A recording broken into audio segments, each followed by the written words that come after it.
Hello! Hey, Yost, how you doing? Doing well. For those that are tuning in, I am Yost. Pronouns are they, them. I'm a pastor within the United Methodist Church and a queer theologian in some capacity, and excited to have friends hang out with me and talk about K-Pop Demon Hunters. As I explained last week, I just really enjoyed the movie, and I'm a big nerd when it comes to that. So, without any delay, I'm joined this week just to kind of talk about the entire film with my friend Tom. Tom Rim, would you like to introduce yourself? Sure. I'm Tom Rim. I got to meet Yost as a fellow student in seminary at Lancaster Theological Seminary. I am currently a candidate to become a deacon with the United Methodist Church. Shocked that both the seminary and the UMC have seen fit to allow me to potentially be a member, but hey, I'll ride the train for as long as I can. And I am really happy to be here to discuss not only some of the theological themes that Yost and I have seen in this film, but also bring a Korean American perspective to some of the things and some of the experiences I had in watching the film, which, by the way, I've seen at least a dozen times by now. And picking up new things constantly, but just really, really loved the movie. Yeah, and I super appreciate.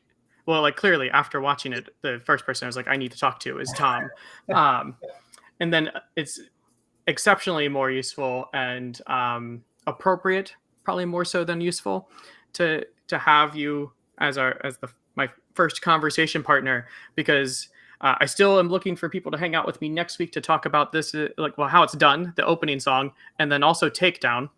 And everyone else that I've recruited so far is white and Christian, because I just did open calls to friends, and so that is all of my clergy friends who are people of color are haven't watched the movie yet, so it made it very hard to be like, we need to talk about this when they haven't talked about the movie. Well, haven't even watched it yet.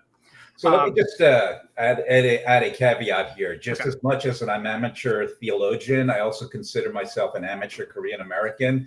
It's only recently that I've started really delving into understanding my Korean background and heritage and exploring the history, the mythology, the culture, those types of things. But hopefully based on what little I've learned and things that I've known in my own experience in growing up in the household that I did, may be able to offer some perspectives that may resonate with those who are also coming from a Korean or Korean American background. Yeah, and in the same sense that if anyone thinks that we are severely underqualified to be having these conversations, just go ahead and start having the conversations publicly and share them, because these conversations should exist and should be freely available to the world. And so, yeah. Or you can be like, I want to tell you why you're wrong, and we can hang out on one of these in the future. So I'm always a fan of finding out how I'm wrong about things, because I am wrong way more often than I'm right, because I'm still learning things. And as soon as I am right more often than I'm wrong, I've stopped learning. Totally agree with that. So yeah, starting just with like initial impressions. So I thought the entire movie arc was absolutely amazing. I loved it. And I've watched just as much stuff about the movie as I have seen the movie at this point. And so do you want to share a bit about your initial thoughts? Yeah, sure. And in terms of stuff about the movie, I feel like there's more of that than there is of the actual movie itself at this point, which is great to see. And I guess that kind of hinges on my first reaction to seeing the movie. There have been other things that have been Korean or Korean American that have made it into the broader general public context. And it was always a source of pride for me to kind of see my culture, my heritage, my history, my people reflected in some of the stuff that hit the mainstream. But for some reason, this movie hit different for me. Mm-hmm. And it was because it felt like it accurately kind of captured my context, because it was not just a focus on Korean culture, but really that Korean American mashup that I thought it captured so well in so many ways, even though it was shown metaphorically through the whole concept of demons and whatnot. it really allowed me to really latch on, hence seeing it 12 times at this point. But, it really gave me something to latch onto. And so I think that's the first thing that really interested me. The second thing that really captured me was to see different things, whether it was, just a flash of a picture or an image or something that just reminded me of things that I was familiar with or introduced to growing up in the Korean household that I grew up in, even if I didn't understand the meaning, right? So we talk about the tiger and the bird. I had seen representations of those characters in artwork in my house growing up. I had no idea what the hell they were other than just a tiger and a bird. And so that's all I accepted it at and I knew it as. But to see them captured in this movie and brought to life the way they were, there was that draw for me back into that Korean upbringing that I had, which again, I think a lot of the feelings this movie evoked were a lot more than just what they meant to capture or meant to convey in the movie. And so that I think really contributed to the place that it has in my heart, That's good. Yeah, I'm so special because I love Derpy Tiger and Sussy Magpie so much. Wait for their own series. It'll be coming out next, right? I know, right? And since we last talked, I saw like one person pointing out the obvious, like they're not demons. Correct. Like they're their own thing that can pass through the Han moon for some reason, which makes them that much cooler. Yeah. And my very limited understanding is that it's supposed to represent like the feudal system and the commoners, like and some way of like making fun of like the power dominance structures, which is incredibly interesting for me and the types of things that I like, and I just haven't had the time to go down that rabbit hole yet. Well, also, I think, both of us with our liberation theology bent, I mean, there's some dynamics there that, I likewise have not given it a great deal of thought. But, if you think about what that represents and how that's captured in the movie in other ways, I think it's very rich theologically in terms of things that we can look at. There you go. There's your next episode, man. So you're welcome. So, and well, that also works as a good segue. So I know that when I was looking at overarching themes through a theological lens, I saw part of it as like Rumi's evolution as a prophet. Because Father Richard Rohr has a more recent book looking at prophets, and he talks about like incomplete prophets. And so there's that righteous anger part is the beginning of a prophet's journey that eventually like ends up towards a more softened understanding of what's labeled initially as the enemies in order to have a more restorative level of peace and justice where all can be liberated, in the same sense that like kind of getting to the point where Paulo Freire talks about that liberation is useless unless it liberates both the oppressed and the oppressor. Agreed. If someone else is still holding the chains, then true liberation hasn't been achieved. And so that hostility that Rumi has in the beginning of the film, this like kill him on sight, which is also in a way of like dealing with like her inner, like being her inner shame, being told to cover all of it up kind of thing. So I see like that as like a theological journey of going from like an incomplete prophet to a complete prophet, one that can actually like bring people together better, which makes me really excited as to what like a sequel could mean for even like demons. No, that's interesting. I think when we last spoke also, I'd also seen a theological theme there, but it was really the one about, moving towards that new life that the Gospels speak of. And so, in some ways, Rumi leaves behind this life that's kind of predicated on violence, really, when you get down to it, right? And moves into one that's much more accepting, inclusive, holistic, sees the whole person or character, that they're dealing with. And so, I thought that really resonated well with some of the themes that we might pick up in a lot of the gospel lessons as well. So, there was that one aspect of her journey that was the Korean American journey, like, learning how to mesh these two aspects of a person into a single being.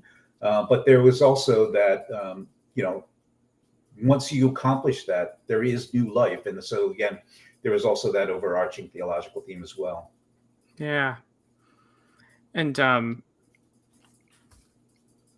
when we talked last time, which is going to be the theme of this episode, all the other episodes, I'm going to try to make people just show up and talk.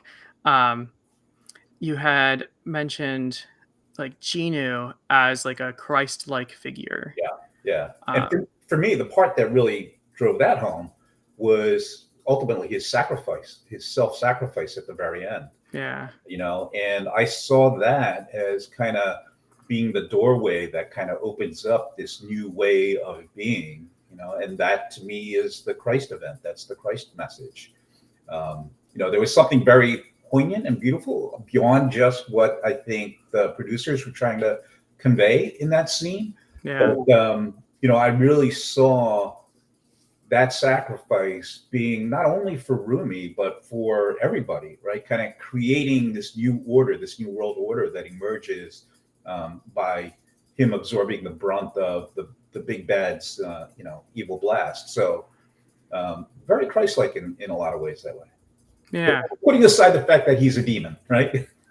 Yeah. We'll just kind of overlook that fact. But once you get past that, though, the act itself seemed very Christ-like. Yeah, and I think that's the when I took a class on Christology, so like what does it mean for Jesus to be the Christ?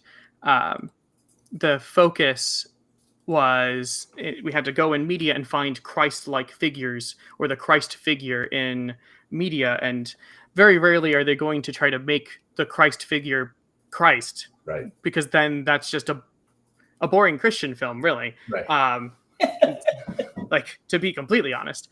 And so having the opportunity for someone to be Christ-like, it actually kind of reminds me of like the Eastern Orthodox Church is more likely to embrace it, but the idea of God became man so that man can become God, deification, theosis, like living as God incarnate. Not that we are literally becoming gods, but becoming more like Christ over time. Well, that's the UMC call too, right? We are called to become more perfect in our love, and so. Yeah, and it's super Wesleyan, that whole onward to perfection, which is great. It helps me whenever I'm ready to beat myself up for not being good enough. It's like, no, onward to perfection. I'm going to make mistakes, and that's great. Yeah. And John Wesley taught that like Christian perfection could be reached during our earthly lives. Yep. Which I think is a beautiful act of hopeful optimism. Yeah. I haven't met anyone that I'm like, they're going to definitely reach perfection on this side of eternity, but I look forward to someone pulling that off one day. Maybe there's probably a handful of people that are really close. But well, so that's been a concept that I've struggled with as I've entered into this ordination process. And the more I've thought about it, I think the one conclusion, just being as flawed and I don't know what the right word or phrase might be, but I am definitely not a holy roller. I'm not someone who's pure of heart or pure of spirit. But at the same time, that idea that kind of perfection can be accomplished, to me, is less about getting there. It's more about the journey. It's more about having a goal and something to aspire to. Because if we set the bar too low and say, hey, you know what, I'm flawed and I'm always going to be flawed, and I'm happy with that, I'll accept that, then what's the point of trying? There's really nothing to really work towards. But I think that having that ideal of trying to achieve that state of perfect love gives us something to always hope for. And I don't care if you're Mother Teresa or Nelson Mandela, but even they, as wonderful as they were I'm sure still saw opportunities for growth and development and becoming more perfect in their love. And so I think that it's less about, can you do it? More about what do we aim for? Yeah.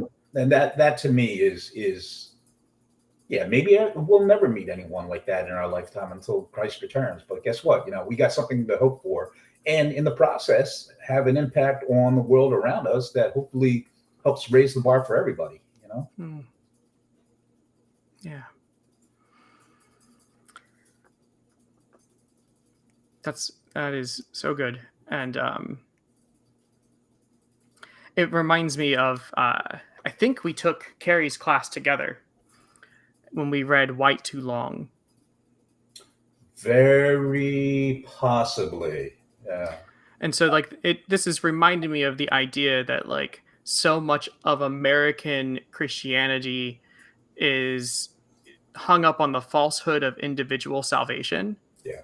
Yeah. And so Onward Towards Perfection feels so much better when we remind ourselves that we have a community of love that's dedicated to being a better expression of God's love as a community for the redemption of the world.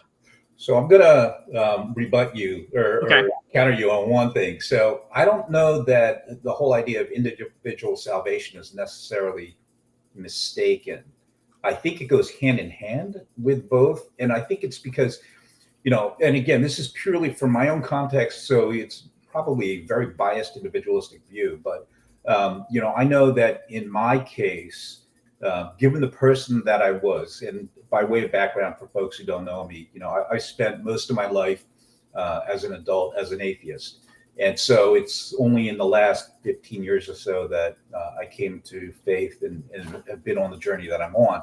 But as I think back about where I was a lifetime ago, I don't think that I would have been capable of what we would call ministering to others had I not taken that individual journey that I needed to take. And so it didn't have anything to do with, helping the community, liberating the community, working, on that lateral dimension of the cross. It was really more about my own intense personal journey to get me to a point where I could begin thinking about how do I raise the community. And so, because of that experience, I think that whole idea of individual salvation, my faith journey didn't start until I finally was able to accept in the heart what it meant to be a beloved child of God. Yeah. And that was a journey that, I'd heard it all my life. So I kind of knew it, intellectually, but I had never accepted it emotionally. And I think once I was able to complete that journey, then I was in a better position to kind of think about the broader world and what it meant to be, a follower of Christ in community. Yeah. So long-winded way of saying, I think the two go hand in hand. One might be a precursor to the other, but I think they're both incredibly important parts of the journey. Yeah. And my criticism would be in a salvation theory that ends at individuals. Totally agree. Because then nothing else matters. I would agree. How we engage in the world. Basically, it does a fine-tooth selection throughout the Gospels and deletes 90% of it. Yeah. Jesus cared substantially more about how we participated within community. Correct. And how we individually and communally worked through things. And there's a lot of you have to take care of yourself before you can take care of anyone else. The simplest example of that is when you're on an airplane. If the oxygen bags come down, if you put it on someone else first, then you're SOL. Right. You can't help anyone if you haven't taken care of yourself first. Right. First rule of our own self-care as folks going into ministry, right? So we're no use to anybody else if we're totally shot. So. Which is why even when I'm doing too much, I have fun conversations like this because they're life-giving to me. And somehow I think this is a great idea. I have written down in our theological notes section something about divine righteousness. And I told you that at some point I was going to look at my notes and not remember what they meant. So this is me seeing if you remember. I'm wondering if that was kind of a reflection of this whole idea that the demon hunters were absolutely in the right in exterminating demons wherever they encountered them, right? So, and it seems to be the story of Christian history in a lot of ways. You know, going back to the Mm, Crusades, going back to a lot of the genocides that are captured in the Old Testament. You know, there's a sense that we are absolutely in the right, and as a result, you know, God's on our side, and even if it calls for the extermination of the other, you know, we're not allowing any space for any possibility for redemption, mm, which again to me just seems totally counter to the whole message of Scripture. You know, yeah. it's like, no matter how flawed, there's always an opportunity for redemption, and that's the theme of this movie. Yeah. And so I think the change in attitude that we see, especially in Rumi, you know, that journey to me is kind of stepping away from this whole idea of, you know, I am divinely guided, and therefore I am right, and therefore there is no room for any difference. You know, and yeah, that doesn't seem to jive with how I understand and interpret Scripture. Yeah. Which like makes sense. And I think maybe that also came up when I was first talking about the incomplete prophets. Like it can't be like, yes, there is reason to have anger. Yes, there's reason to have like swift action to help reduce harm in Yeah, those situations. Um, and we're we're invited to imagine a better way. yeah, yeah. Um, the last theological thing I had on my notes for this section of stuff um, was a little bit about how I had mentioned when I was talking to a friend, a clergy friend, about how Derpy Tiger and Sussy Magpie were easily like the thread that's like brings the entire film together. Um, from the ridiculousness with the pot, right? Um, and just like the shenanigans of hiding in the background, but like it's like they're the ones that keep pulling Rumi and Genu together, so that they can have this experience of like letting their guard down and getting to know each other. Um, and the thing that I really like is with my janky screenshots. This is before your idol. Derpy has Rumi's bracelet in his teeth, and he gives it to Genu, who is then wearing it during your idol. And I couldn't get a good screenshot, but there's like another shot when he's like, got his hand in front of his face, and you can like really, really see it. Which then leads to the sacrificial movement, the moment where he like is slower to even think about what he's doing and doesn't join in with the fight. Um, and then of course it's great having them at the very end also, because I mean, how can you not love that face? It's the best. Face only a mother can love, man. Yeah. I want like all of the Derpy Tiger and Sussy Magpie things. So like when I was first sharing like this, like how they're like the thread that pulls the whole story together, a clergy friend of mine is like, "Are you saying that they're the Holy Spirit?" And I was like, "Well, I guess I'm not saying they're not, but I hadn't really thought too deep about it before." That's an interesting thought. That's an interesting thought because they do, in their own unobtrusive, you know, unintentional way, they do create movement in the other characters. Yeah. So that makes sense. I could see that. I could Right. see that. Yeah. And it's that's subtle guidance. And like even I think one of my favorite clips is after the potted plant scene, like towards the end of that, when they just like sink away and Yeah. then just like sink back up on the street and just like slowly turn and look over their shoulder. It's like it like feels like the weirdest scene ever, but like how can you not trust this mysterious tiger in that moment, kind of thing. Yeah. Yeah. You know, I think it's also interesting how in the very beginning, when we were our very first introduction, right? Derpy's introduced with this air of menace, right? Coming out of the darkness, the music kind of just makes you feel, you know, that there's something to be afraid of. And then, boom, he knocks over the flower pot and tries to put it back up. And it's like all of a sudden, you know, you're instantly drawn to the character. Yeah. And how often do we think about the Spirit moving that way as well? Like the first time that you ever encounter the Holy Spirit, it's like, what the hell is that, right? And then next thing you know, it's like, nah, I can't imagine life. In fact, there are going to be times where you're trying to reach out and connect with the Holy Spirit, just like Rumi wants to connect with Derby to get back with Gino, So it's like, yeah, I can see that. I can see that. It's not that big a stretch. Yeah.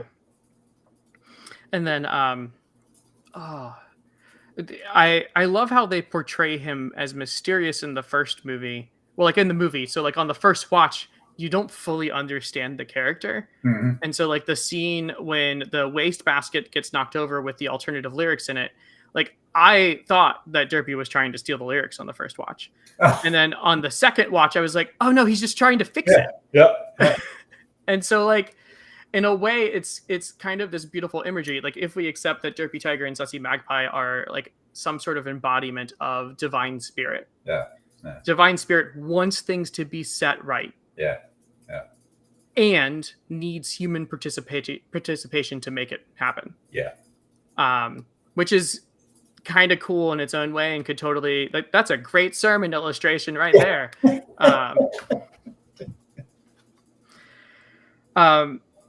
So the other stuff we've got is I asked you the question of like what are things that I just wouldn't necessarily think of because I don't have a lens that's well developed of Korean American theology or even Korean theology. And so like what are the things that in my whiteness and my queerness that I might miss that you noticed? Well, I think it may not be that you didn't notice, but maybe it hit differently for me than for you. And that might not even be the case either. Now that I think about it, but like I said, the overarching thing I picked up from this movie, the overarching thing that drew me in was this whole search for identity that Rumi was on, and what it took to get to that point of finally accepting her demon markings in addition to her humanity. And so as a Korean American growing up in 1960s suburban Philadelphia, I was the only Asian in my entire high school at one point when I started. That was like 500 and something students. So talk about sticking out, right? Talk about growing up in a community and a culture where you were meant to mask everything about your Asianness, right? So, and that's exactly what Rumi is doing, where she covers up all her markings and stuff like that. So, even though that was metaphorical, I could relate to it in the sense that, I was embarrassed bringing people to my house, especially after my mom had cooked a Korean meal with all of the aromas that are associated with Korean food that would hit differently for someone coming from a white suburban background, the aspect of being different. I adopted a very white persona and even a black persona at times, to fit in with folks. And I think one of the telling experiences for me about how, I don't fit in was there was some racial tension. I can't remember if this was while I was in middle school and not high school, but there was some racial tension over drugs, between the black community and the white community. And neither side knew what to do with me. So they didn't know whether they should, kick my ass or accept me or just let me pass. And, in some ways it was like, well, pick one or the other. Don't just put me in this limbo where it's like, I don't know if I'm in or out or if I need to run or hang or what, And so that whole idea of not fully fitting in, also hit home. And kind of bringing the theological arc to all of this, I think that, and I preached a sermon on this, which was this whole idea of being the foreigner, being the alien, that we read about throughout the Old Testament and New.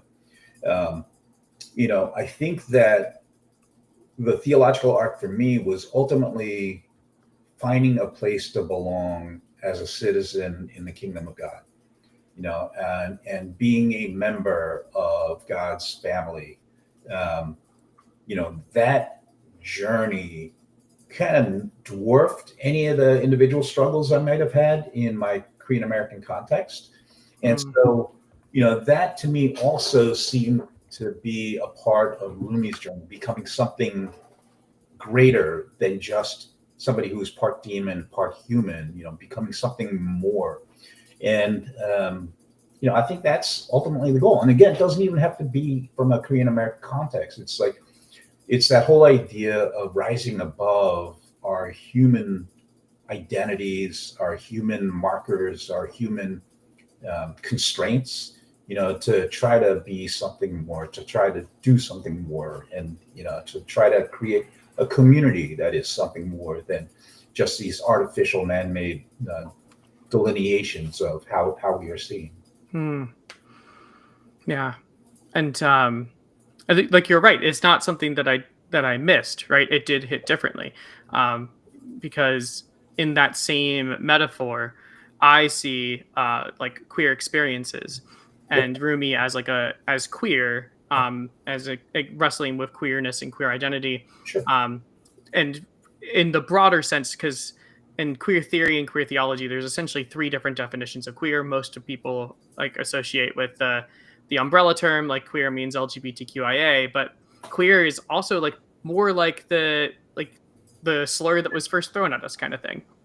And so like the act of dissolving binaries. Is she human or is she demon? Right. Right.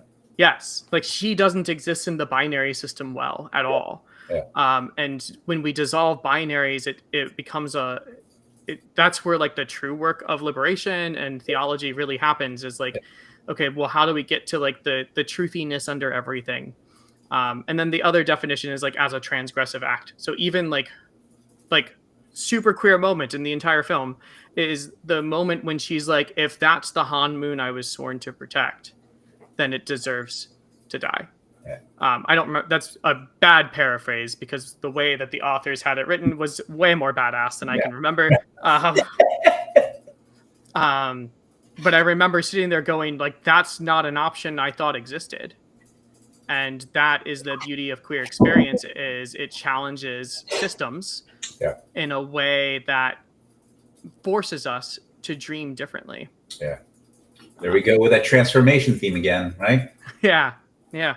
And you had mentioned in our previous conversation, you were talking about Han, and that was a thing that I hadn't heard of much at all. Yeah. And do you care to share more about that? Yeah. So Han is this Korean concept. And again, I kind of look at it much more broadly than just being Korean. I think it is, for a long time, been associated as a definitive marker for being Korean. That if you're Korean, you have Han. Han is something that's uniquely Korean. I don't believe that's true. But in a nutshell, Han is the emotional response that occurs as a result of prolonged historic injustices, systemic or otherwise. And it captures that response, not just from individual experiences of injustice, but the communal, collective Korean experience of injustice. So it's systemic, it's historic, it's communal. And so we think about things like, and again, it's a theme that I preached on briefly in another sermon that I delivered. But, as I think about the character of my grandmother, my mother's mother, she was a most wonderful woman, but physically she was stooped, she was bent over. And in a lot of ways, I associated that with her experience of Han, her reaction to Han, because she had survived through, Japanese imperialism, where, everything that the Japanese did at that point in time was to try to stamp out the Korean identity, to the point of outlawing the Korean language, assigning Korean citizens Japanese names, forbidding the use of other, or forbidding the expression of other elements of Korean culture. She lived through the Korean War, where she lost her husband, who was executed by the North Koreans.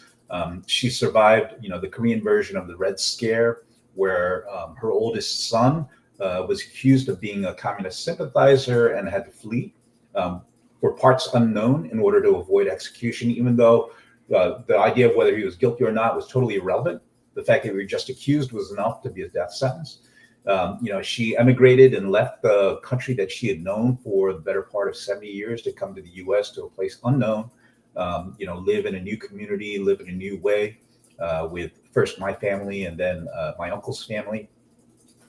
So, I associated her posture with kind of like all of the injustices, all of her experiences, all of her pain, all of her suffering, and the suffering that was kind of captured in the Korean community at large because of those historic events. Um, her way of resolving her Han, her way of finding healing was to lean heavily into her faith. And so her faith became her bedrock. She was able to find joy that came through, the promise of Christ. And because of that, she lived probably the fullest life that I could imagine, despite any of her physical constraints. And so, I think about that in the context of healing and the healing of Han. We can't undo, we can't fix, we can't cure the events that may have triggered our suffering, but we can certainly find other forms, other ways of achieving the fullness of life that I think healing is meant to bring about, and we can connect that in some way with God's healing touch. I think to me that, is kind of the response, the answer for Han. And in this movie, I felt like that even though a lot of what happened for Rumi came from inside her own strength, her own observations, her own experience, a lot of it was influenced from outside in ways that, hey, as we talk about the Holy Spirit, as we talk about the movement of God within the world, you could make the argument that it was those things, the intervention of God, the way God was present in various moments, in whatever form, whatever form that divinity took, that created that transformation, that created that opportunity to live into the fullness of life, to experience joy, to find a new way. And so, as Han is a theme, this historic struggle between demon and human, and the preservation of the Honmun, I think that we are meant and called out of our Han, and we are also, for those of us not maybe experiencing Han, or even those of us who are, called to help with transformation of Han. So do you think so like clearly the demons sort of like the way someone turns towards a demon side is through this harboring of shame. And so since Han is more about like generational, I guess like really if we think about it, like the core shame of the three, like Mira's shame is about not fitting in with her family. Zoe's shame is about coming from two different identity backgrounds, and Rumi's shame has been because of her mother's actions, but then how Celine has forced her to into the closet and to cover things up. Yeah. So I can kind of like see how like the shame there, at least as it's presented in those three characters, is directly related to the how you've explained Han. Yeah, So and in terms of the historic aspect of Han, you can even see it within the struggle between demons and humans. I mean, that's been going on for generations. We know that because of Celine and Rumi's mom, right? Yeah. That's persisted forever. So, that to me feels like on both sides, whether you're human or demon, that has been a cause of suffering that it has persisted throughout history. And so, I think that triumph of ultimately transforming that Hamun, into something new and transforming the attitudes in terms of us versus them, to me, that is in some ways kind of expressing the resolution of Han. You haven't eliminated all the things that happened in the past, but you've kind of moved into a new reality that kind of, I won't say minimizes, but diminishes the impact, allows you to surpass and surmount any of the suffering that may have been associated with previous Han. yeah, and I love how in the film the answer to their collective flourishing is a connection on a deeper level where no one has to hide aspects of who they are. Yeah. Bringing them their full selves to the table in a way that connects with one another, which like helped Genu get his soul back. The the whole like how does that happen? No idea. Which makes it seems like Guima is just like getting um, energy from souls, Yeah. but not necessarily permanently consuming them. So I'm getting into the weeds when it comes to that, but like like the idea that like our authentic connection and embracing of ourselves and one another is what leads to the salvation of the people on earth in the film. And here I thought it was the Korean bathhouse, but I must have missed that part. That's certainly like that is the evidence of salvation, right? Yeah, That's there their you go. assurance of salvation is her ability to step into the bathhouse as her full self. There you go. And yeah, wow, that's a whole paper right there. The Korean bathhouse as evidence of salvation. Well, talk about community, creation of new community, right? Yeah. I mean, there you go. That's a great representation of it, right? Yeah. Think about the last time we saw the bathhouse. It was just men, right? Yeah. And then the demons come in, and then so it's demons versus humans, and then our K-pop, the Huntrix comes in, so it's like it's an interesting take on what is meant to be communal to begin with culturally, so. Never really thought about that until you mentioned it, but there's an interesting observation there, right? That's why these are such fun conversations. So yeah, the only thing I have written down that we had talked about the last time was that this whole embracing self aspect of like the queerness that I was seeing, and then the wrestling with the two identities. You tied that back to yin and yang, which I feel like I just mispronounced, but. Yeah, that's close enough. But so obviously it's a very important symbol to me. To me, in a lot of ways, it's as important to me as a crucifix. In terms of a reminder of faith. But I really thought that this movie captured that whole spirit of yin and yang really well, because obviously we have a lot of very blatant examples of polar opposites, right? Demon, human. The different forms that takes in the movie, but in the characters of Rumi and Genu, we see this kind of shifting in between, right? Which is why I think the yin yang symbol is so fascinating to me, because it's not a circle that's made up of two perfect semicircles, right? It's divided by a curved line, and to me, where you are on that curve varies over time. So there's another dimension kind of captured in yin yang. And I think we see that captured particularly in those two characters, ultimately the others as well, as they start changing their thinking and coming away with new ways of looking at the world. But, I thought it was a great representation of, the concept of the yin yang as I see it, as in the themes that I see within that symbol. But go figure. A Korean American film that kind of resonates with that kind of a theme. It seems to be something that's pretty prevalent, particularly in Korean culture. About that mixture of both the good and bad.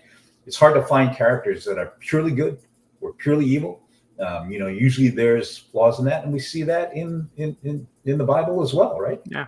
Starting with David, go to Peter, go to any of the disciples, and it's like nobody other than Christ is perfectly perfect. Right? And we don't even have to start at David. Like Noah, not great. Right. Abraham, not great. Right. Isaac, not great. Jacob. I would say any. Yeah. Biblical character of importance. I think we're meant to see that, even if they were the chosen ones in the sense of they were meant to lead the people, they're flawed. Yeah. They're flawed, which is, to me, very cool, because I think that was one of my objections to formal religion anyhow when I was an young adult, was I ain't that perfect. There's no way I'm going to be that perfect. And there's no way I can relate to any of this shit. But, guess what? Nah, it's meant to be human. There's a reason Jesus became human. God became human in Jesus. to be with us. So, once we learn to accept ourselves, guess what? Then it becomes a different ballgame, which is the way we relate to community. Yeah. And that's part of the reason why I find like Marvel good guys and villains to be more compelling characters than like Superman.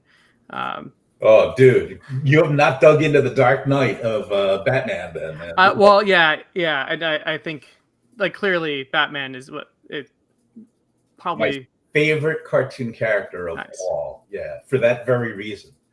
And also he's not imbued with superhuman powers, right? Yeah, He's a human being who just happens to be, at the pinnacle of humanity, but flawed, tortured. He's got a definite dark side, and I dig that. yeah. Well, I think that's all I've got. You got anything else you want to add? No, like I said, I mean, this was fun. It's, by the way, if you weren't aware, this is the very first podcast I have ever done. And, I am not intimidated by the concept any longer. I like the idea of just having a conversation, and if people are on, that's cool. So thank you very much for introducing me to this whole thing and drawing me into this. And I really appreciated the conversation. Yep, and I am very much an amateur streamer and podcast person. I've been invited on a podcast once before, but like it was a amateur level one. So it's just like it's a fun medium to be able to hang out and have conversations. Yeah. And I thought that the conversations were worthy recording in some capacity and sending off for anyone that wants to check them out. And so this is definitely going to be stored on my YouTube, and I'll make sure you get a link to that. And then anyone that wants it, you can find me on YouTube, Rev Yost for YouTube and Twitch, and then Mix Yost, MX Yost on a lot of other things. I don't know are you much of a social media person? Dude, I am the technophobe, right? Yeah, that's what I figured. So like I can barely manage email, all right, without screwing something up. So I would say when all of the questions about how can I get Tom to come preach on the peninsula of Delaware about this type of stuff, because from my Penn Del friends, we so for the non-nerds, Tom and I have the same bishop because we're in the same Episcopal area, but we both have different annual conferences. I'm in the Baltimore Washington conference, and Tom is over in the Peninsula Delaware conference. And so if anyone is in Penn Del and needs a speaker to step in and do some pulpit supply, Tom is absolutely worth your time. And I will just say, you can reach out to me and I will connect you with Tom, since Tom's not very social media-y. Well, I'll also throw out there, I've had the privilege of preaching at my church on several occasions so far. And so if you were to go to the YouTube channel for Newark United Methodist Church in Newark, Delaware, you'll see sermons in their video lists, and you'll see me for a couple of those. So at least you'll get a sense of what my preaching style is like and the kinds of themes I like to draw out. So there you go. If you decide you want to hear more from Tom, you can check out the church that he goes to. Why anyone would want to is beyond me, but hey, knock your socks off, man. Yeah. So cool. Well, thank you for joining me, and I will end the stream in a moment. And then if you want to hang out and chat after I hit end, you're welcome to do that. Cool. Should have told you that before I hit go, because then it makes me look more professional. But let's be real, I'm not a professional when it comes to this. So yeah. All good. Thanks again for joining me. We got to have the same conversation twice, and it was a little different each time, and it was great. So you and I are spoiled in that sense that we get to have this experience two times. Very Everyone else only gets to have it the one time. So questions, comments, anything, you can send it my way, and look forward to being able to have more conversations like this next week. And if anyone wants to talk about the first song on the soundtrack, let me know soon. Otherwise, it'll be a short episode of just me yapping. So yeah. All right. Thanks again.